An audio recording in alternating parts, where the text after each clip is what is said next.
Hi friends. இந்த வாரம் big Boss season எல்லாரும் பார்த்துருப்பீங்கன்னு நினைக்கிறேன். இந்த வாரம் செம இன்ட்ரெஸ்டிங்கா இருந்தது. நாம சொன்ன மாதிரியே நாமினீஸ் லிஸ்ட்ல கமருதீனும், விஜே பார்வதியும் வந்துட்டாங்க. அதுக்கான காரணத்த நம்ம அப்பவே சொல்லியிருந்தோம். அதத்தான் பார்த்தீங்கன்னா, நெறைய பேர் இங்க வந்து ரீசனா சொல்லி நாமினேட் பண்ணியிருந்தாங்க. ஆனா, இங்க ஒரு விஷயம் என்னன்னா, விஜே பார்வதி என்னதான் வந்து அவங்க வாய்ஸ் வந்து அப்படியே ஒரு மாரி பஜாரி மாரி இருந்து கத்திக்கிட்டு சண்டை போடுற மாரி இருந்தாலும், அந்த பொண்ணு அதோட பாயிண்ட்ல வந்து ஸ்ட்ராங்கா இருக்கு. அது கேரக்டர் வந்து உள்ள போயிட்டு அது மாத்திக்கல. அது அது ஒரிஜினாலிட்டியா தான் இருக்கு. அதோடைய டாமினேஷன விட்டு குடுக்க மாட்டேங்குது. அது மேல வந்து தப்பே இருந்தாலும், அத வந்து பாத்தீங்கன்னா, ஃபைட் பண்ணி அது எப்படியாவது பேலன்ஸ் பண்ண தான் பாக்குது. ஸோ அந்த வகையில அது ஒரு வந்து பாத்தீங்கன்னா, அது ஒரு பிளஸ் தான். பட் மேக்ஸிமம் வந்து பாத்தீங்கன்னா, அது எல்லாமே அது ஃபைட் பண்ற ரீசன் வந்து பாத்தீங்கன்னா, பார்ஷியாலிட்டி அப்படின்ற ஒரு காரணம் தான். அது உண்மதான். உள்ள இருக்கிறவங்கள வந்து நெறைய பேர் பார்ஷியாலிட்டி பண்றாங்க. அது உண்மதான். ஸோ அது ஸ்ட்ராங்கா ஃபைட் பண்ணுது. என்னதான் இருந்தாலும் வந்து பாத்தீங்கன்னா, அது ஸ்ட்ராங்கா ஃபைட் பண்ணுது.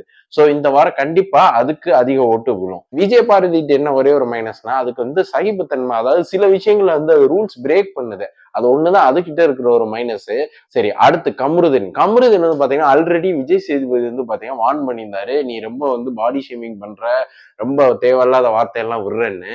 இந்த வாரம் திருந்திருக்கானா, கொஞ்சம் திருந்துற மாதிரி இருந்துச்சு. ஆனா திரும்பவும் போய் வந்து எல்லாத்துட்டையும் வம்பிழுத்துக்கிட்டு இருக்கான். நேத்து குடுத்த டாஸ்க்ல வாட்டர்மெலன் திவாகர் வந்து அவருடைய போட்டோ எடுத்து கரெக்டா வச்சுட்டேன் அப்படின்னு சொன்னாரு. அதுக்கு அப்படின்னா துப்புனா, அதுக்கு ஏன்டா துப்புனேன்னு விஜய் பார்வதி வந்து கேக்குது. அத வந்து அவன் வந்து இல்ல தெரியாம துப்பிட்டேன் அப்படிங்கிறான். வந்து பாத்தீங்கன்னா இன்னும் அவன் திருந்துன மாதிரி தெரியல. பட் எனிஹோ நான் சொல்றேன், அவனும் இந்த வாரம் எலிமினேட் ஆக மாட்டான்.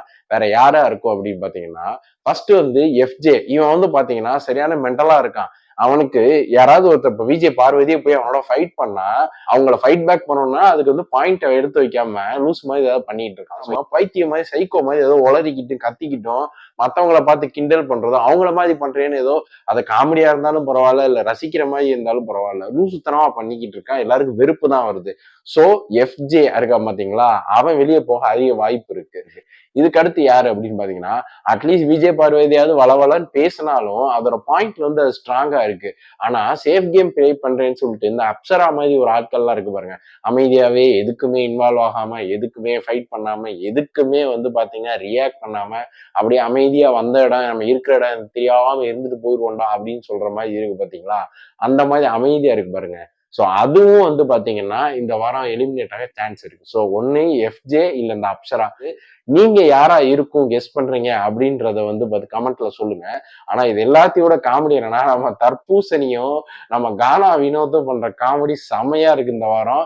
தயவு செய்து பிக் பாஸ் அவங்கள மட்டும் இன்னும் கொஞ்சம் வாரத்துக்கு வச்சிருங்க. அவங்க பண்ற காமெடி எல்லாம் டைமிங் காமெடி. சினிமாவே தோத்துரும் போல. இன்ஸ்டாகிராம் பேஜையும் யூடியூப் பேஜையும் எல்லாரும் ஃபாலோ